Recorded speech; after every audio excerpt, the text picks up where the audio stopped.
सुल्तानपुर सम्राट अशोक क्लब एवं ओबीसी महासभा ग्राम भगवानपुर पोस्ट लोहरामू जिला सुल्तानपुर द्वारा आयोजित चक्रवर्ती सम्राट अशोक महान की 2327वीं जयंती मनाई गई। जयंती कार्यक्रम में मुख्य अतिथि के तौर पर सुल्तानपुर पहुंचे समाजवादी पार्टी के राष्ट्रीय महासचिव स्वामी प्रसाद मौर्य ने क्या दीप प्रज्वलित कर सम्राट अशोक महान के तैल्य चित्र पर पुष्प अर्पित कर माल्यार्पण किया। सम्राट अशोक क्लब ओबीसी महासभा के कार्यकर्ता ने समाजवादी पार्टी के राष्ट्रीय महासचिव स्वामी प्रसाद मौर्य को माला पहनाकर स्वागत किया। मीडिया के सवालों पर स्वामी प्रसाद मौर्य ने कहा कि देश के प्रधानमंत्री व प्रदेश के मुख्यमंत्री ने नौजवानों को बेरोजगार कर दिया। देश की सारी कंपनियां को बेचकर देश को खोखला करने में लगे हैं। देश की जनता महंगाई व जीएसटी से परेशान है, किसान जानवर से परेशान है, युवा नौजवान रोजगार के लिए परेशान है। मौर्य ने भाजपा सरकार पर जमकर कटाक्ष किया। भारत में हर किसी बड़ी शख्सियत की जयंती मानने का चलन है। पार्टियों से जुड़े नेताओं की जयंती संबंधित पार्टियां अपने अपने हिसाब से मनाती हैं। देश में कुछ ऐसी हस्तियां भी हैं जिनकी जयंती सभी राजनीतिक पार्टियां मनाती हैं, लेकिन आपको जानकर बेहद आश्चर्य होगा कि हमारे देश में सम्राट अशोक की जयंती नहीं मनाई जाती है। ये वही सम्राट अशोक हैं जिनके बारे में हम बचपन से किताबों में पढ़ते आए हैं, लेकिन आज तक ये प्रश्न अनुत्तरित है कि आखिर देश में सम्राट अशोक की जयंती क्यों नहीं बनाई जाती है। सम्राट अशोक के बारे में हम बचपन से यही पढ़ते आए हैं कि वे महान थे। इतिहासकारों ने उनके नाम के साथ महान लिखा है। ऐसा भारत के इतिहासकारों ने ही नहीं किया है, बल्कि उनके लिए महान शब्द दुनिया भर के इतिहासकारों ने लिखा है। के अवसर पर बदलापुर जनपद जौनपुर में आयोजित कार्यक्रम में प्रतिभाग करने के लिए मैं जा रहा हूं। यहां पर स्वागत कार्यक्रम में साथियों ने रोका, जिसके नाते यहां भी मेरा अल्प विश्राम हुआ। कुल मिलाकर के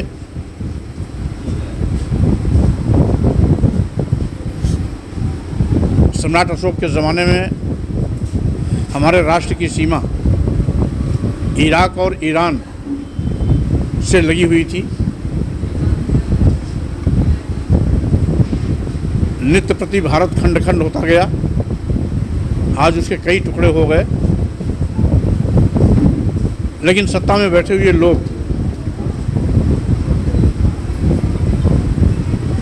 स्वर्णाक्षरों में इतिहास में नाम दर्ज कराने वाले सम्राट अशोक को भूल गए हैं, जिनका कोई योगदान नहीं था उनको आदर्श के रूप में स्थापित करते हैं। जिन्होंने अखंड भारत का निर्माण किया उनका नाम लेना तक पसंद नहीं करते हैं। स्वाभाविक रूप से राष्ट्रवाद का नारा देने वाले लोग आज राष्ट्र के साथ मजाक कर रहे हैं, खिलवाड़ कर रहे हैं। भारतीय संविधान अनुच्छेद 15,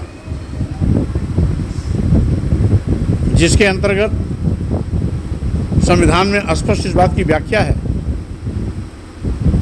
कि धर्म, जाति, लिंग और जन्म स्थान के आधार पर किसी के साथ भेदभाव नहीं करेंगे। फिर भी संविधान की कसम खाने वाले लोग समाज को बांटने की कोशिश कर रहे हैं। हिंदू मुस्लिम का नारा देकर के भाईचारे का कत्लेआम कराने में लगे हुए हैं। यहाँ तक कि हमारा संविधान पंथ निरपेक्ष राष्ट्र की कल्पना करता है, तो वहीं पर संविधान की कसम खाने वाले माननीय प्रधानमंत्री जी, माननीय मुख्यमंत्री जी हिंदू राष्ट्र की मांग करते हैं, जो अपने आप में संविधान विरोधी है। को महंगे दाम पर बीज, खाद, रासायनिक और पेस्टिसाइड आप तमाम चीज़ें उसको महंगे दामों पर लेना पड़ रहा है। इसी के साथ ही साथ छुट्टा जानवर किसान की फसल को पूरी तरीके से चर करके बराबर कर दे रहे हैं, चौपट कर दे रहे हैं। छोटा किसान के घर में फसल का उपज आता ही नहीं, छुट्टा जानवर ही उसको चर के बराबर कर देते हैं। जीएसटी लघु एवं मध्यम व्यापारियों के शोषण का माध्यम बन गई। आज़ादी के बाद भाजपा पहली सरकार है जो राष्ट्रीयकृत संपत्तियों विभागों को अपने चहेते उद्योगपतियों के हाथों में बेच रही है।